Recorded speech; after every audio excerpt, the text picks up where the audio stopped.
Hi, welcome to Cooking from the Cave. I'm Chef Pete Trusiak, and today I'm going to be showing you how to make tamales. We're going to make two different types. We're going to make a chicken tamale and also a barbecue beef tamale. The first thing you're going to start with is you got to cook the meat. Everything that goes into a tamale has to be pre-cooked. So everything, the filling and whatever goes into it. So in that case, with our beef, I have the barbecue beef going in the back. It's stewed stew meat. With some barbecue sauce and some spices, garlic, salt, pepper, and some dried herbs. The front pan, we're going to do an adobo style chicken. I have chicken thighs here, boneless, skinless, and those will go into our pan. And you can see that they're still left whole because we're going to stew these for a few hours just till they get to that point of being able to be shredded. It's a very simple step, this is what takes the longest.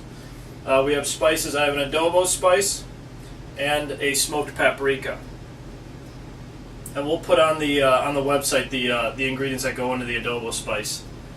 I also have lime juice. We're going to squeeze one lime in here,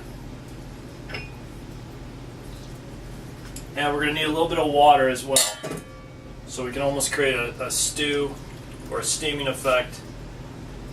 And we'll cook this on low heat. Again, for about 2 to 3 hours. The water doesn't have to completely cover the chicken, but you want it at least halfway up in that pan. So we'll put a lid on it, turn our heat up to a low, medium-low, and then we can begin on our masa. When making masa, the first thing you have to do is make sure that you have all your ingredients lined up. You can think about your type of fat that you want to use. We're going to be using Crisco in this, but you can also use lard.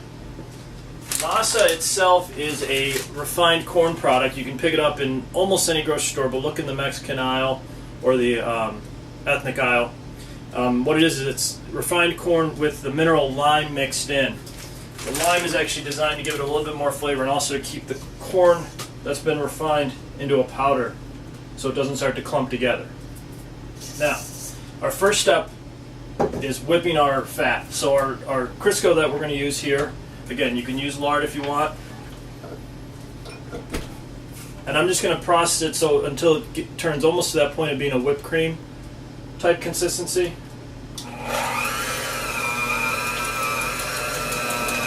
And this might take a while, but give it some time, get it nice and whipped up, and bring some air into this before you proceed in the next step.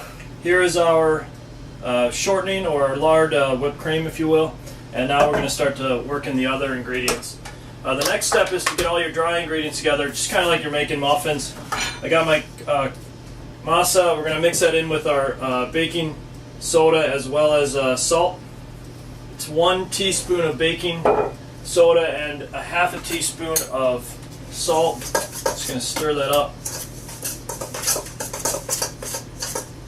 Get it nice and combined. Then we can slowly pour in our water. And this is where a good spatula is going to come in handy. I'm going to stir it as I'm pouring it in so I don't miss and I don't have like big pockets of water and big pockets of dried ingredients. This water should be noted, it should be at room temperature or warmer. Not boiling, but you want somewhere right around lukewarm or right around 100 degrees would be perfect. Stir this in together. You can see it's starting to take shape, but it still doesn't have that consistency we're looking for, and there's no fat in here, so there's really not a lot of flavor except for the salt. We're now going to incorporate our lard or our shortening. Drop that in. And this is where the muscles really get a good workout. Stir this up together. And something that I like to do is I'm going to make this in order. So I'll get my filling going on the stove, then I'm going to start to make this, and I want to let this set up. So I'm going to put plastic wrap on top of this, set this somewhere in my kitchen, warm out of the way. So I'll just let it kind of combine together and not really rush this process. I can go and do other stuff now. And just to show you what we're looking at here, I'm going to reach in here. It's you know, it's very sticky, but very pliable as well. And I'm going to give it one more good stir.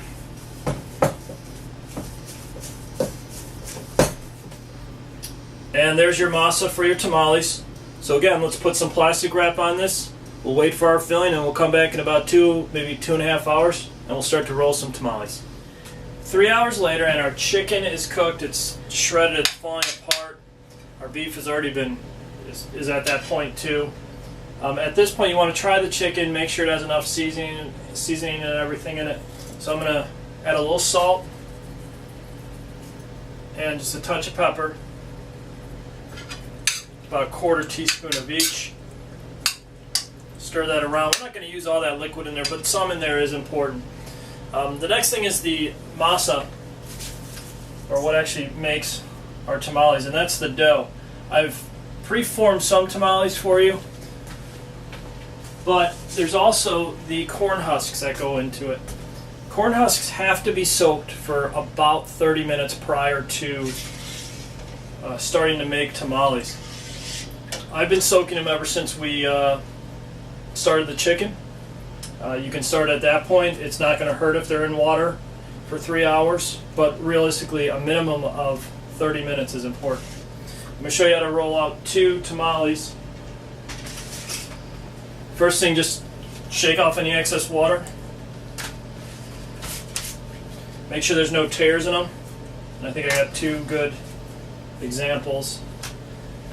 If there's a little bit of a corn husk left over, if you don't need it, or you're working with very large corn husks, what I recommend is cutting the little strips out of either the damaged ones, like you see how there's a big tear in there, and the strips, I'll show you what those will be, but we'll use the strips as our ties. Longer is always better when it comes to the corn husks. And because I'm going to do 2, I'll cut out 2 pieces. And let's start making our tamales. The dough I've formed into a little bit larger than, it's about 2 ounces of dough, but it's got a little bit larger than a golf ball. And I'll put it right in the middle of my tamale. I don't want it too close to the edge, I don't want it too close to the tail of it. Just right in the middle. And with the moisture from the soaked corn husks, I'm going to start spreading out this dough. After shaping that dough into a ball, it's really the last time you're going to be touching it with your hands. Everything after this is all done through the corn husks, kind of like how when you're making sushi with the seaweed. And I just want to make sure that my cornmeal and my masa is thin enough here so that I don't have a big amount of dough in one area and very little filling. I want to get a nice even layer in here.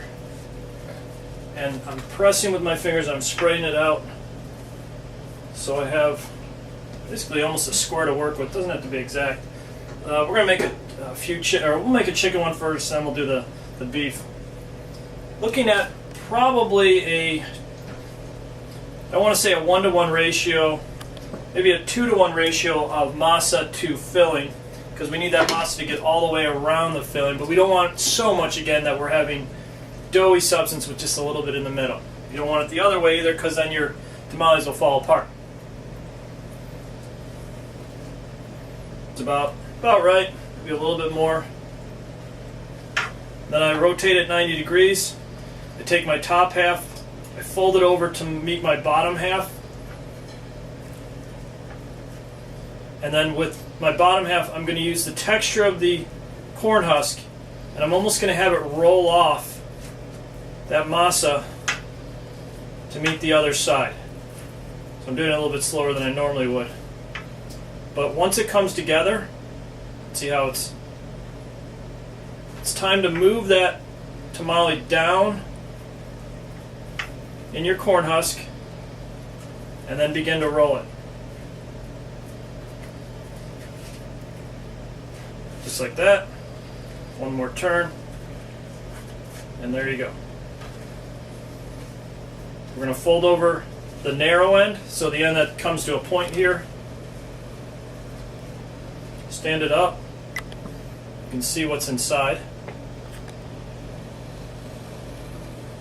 And this is also, this is one of the reasons why I tie it only on one end, so I can look in there and say, all right, chicken's for my son, beef is for myself, maybe I'm doing a vegetarian one for my wife, or whatever filling it is. It's easy for me to know what I'm serving and who I should serve it to.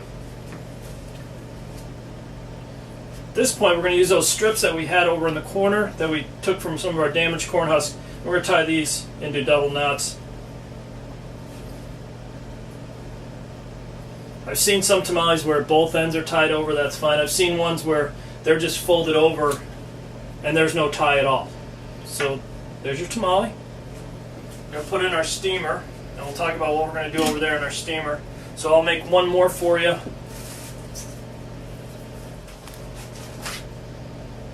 I'm going to make one more for you now. My dough ball, spread it out nice and thin.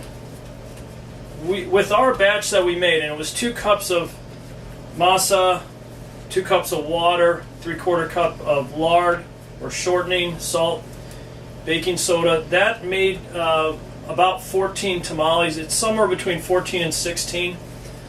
My son was making them earlier. He's 9. If he can do it, anybody really can. He was just very patient with it, and it was fun because we got to work together in the kitchen. Now, this one's going to be our barbecue beef. Again, just roughly about 2-to-1 ratio between the masa and the filling. Bring our 2 edges together. I use the texture of that cornmeal to tighten it down, and then I begin to roll. Fold over the end, tie it up, and away we go.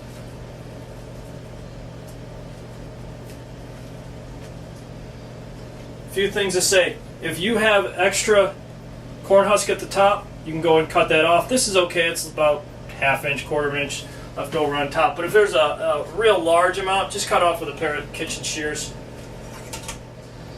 When your liquid comes up to a boil, again, if it's water or stock, I add some Mexican oregano to it as well as salt. Again, this is to give flavor to our tamales, because we're going to steam them. I have the water filled up halfway in this pot. I make sure that my basket that I'm going to be steaming my tamales in won't submerge itself into that liquid. I don't want to poach these. I don't want to boil them. I just want to steam them. So I'm going to wait for this liquid. Come up to a boil. Once it's up to a boil, bring it down to a simmer. Drop the tamales on there. Put your lid on. And then set a timer for about 35 minutes. We'll check them at that point. They may have to go to 45, but 35 minutes should be good. When you're loading up your baskets, don't overstack it. I do 2 tiers of tamales. You could also stand them up if you wanted to, if you had a deep enough basket or a deep enough steamer. So let's come back in about 35 minutes and we'll check on those tamales. We checked our tamales at 35 minutes and they weren't done yet. They were still soft around the edges. 10 minutes later we came back, checked them, and now we're at 45 minutes into it. You're going to remove the tamale from your double boiler, your steamer. I unwrapped this one, and you'll start to see some ridges from the corn husk. That's totally fine. The dough's going to be holding together. If for some reason this fell apart or was still wet and it fell out of your hand, the tamales need more time. Check them at 35 minutes. Do the feel test. You'll actually, just roughly pick them up. If they're too soft, you'll give them that extra 10 minutes. If they are, come back, pull them out again, and then you can start to see that they're going to solidify on you.